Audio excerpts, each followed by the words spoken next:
My holidays, my family, my way. In just a few weeks, my partner and I will pack up our car and begin our annual road trip south for the holidays. It has become our tradition and something that I just couldn't imagine not doing. But when I tell people that we are doing this, the very first question I get asked is, "Oh, are you going to visit family?" Well, let me just preface this by saying my partner and I are a family. For us, Christmas isn't a time for visiting our family, it is a time for us. We go down there because we love it. It gives us a chance to relax, do whatever we want without any obligations, and simply to have a total and complete reset. It's funny though, the looks you get from friends and acquaintances who just cannot imagine ever not spending the holidays with their family. It is almost a moral obligation. We are outsiders, again, straying from the norm. Here's a familiar term within my blog. I am once again an outlier in the way I do things. Just because you have always spent time with your family does not mean that you have to continue to do that.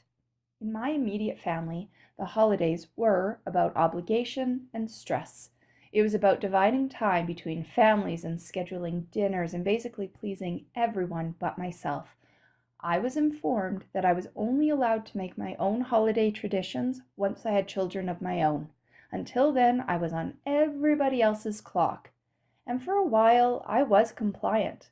I spent my 20s just driving from house to house, having quick little visits, and then heading home, craving that celebratory drink, thankful that I had survived another year without tears or having huge blowouts with certain family members. Writing this, I honestly cannot believe I actually tolerated this way of spending the holidays for so long, especially knowing what I know now. The holidays can actually be really fun, relaxing, and completely drama and stress-free if you choose to do it that way, and you better believe that I do. I love many things about Christmas. I love watching movies, baking cookies, and drinking all the Christmas cheer I can get my hands on. I love getting dressed up for the parties and wishing happy holidays to strangers on the street, and just the general joy that seems to be in the air. It has a sense of wonderment and magic that makes me so happy. But I also appreciate that I can do all those things completely obligation free when I am far away from those that have kept me locked in tradition for so long. Last year, we had our entire campground to ourselves for Christmas and spent the morning drinking beer, taking sexy photos, and just enjoying each other's company and the sunshine. In the evening, we got invited to a potluck for all the people who didn't have family that year, and my goodness, it was amazing. Everyone was so thankful to be there.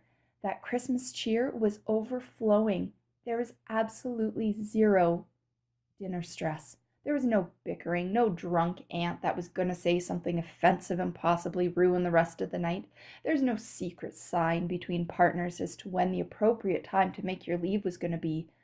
There was absolutely zero, and I mean zero drama or even a hint of it. That is how I choose to spend my holidays. That is how I want to celebrate this joyous time of year. That is why I have zero qualms about driving for nearly 30 hours at a time to arrive at this little piece of tranquil perfection. I firmly believe that the relationships in your life should enrich you in some way. We cannot choose our family, but we absolutely have a choice in how we spend our time and with whom. Even if you feel the overwhelming obligation or guilt this year, try and remember to take a little time for yourself. Spend authentic time with those that are important to you this holiday, and perhaps you will be lucky enough to have the mindset spill over into the rest of the year.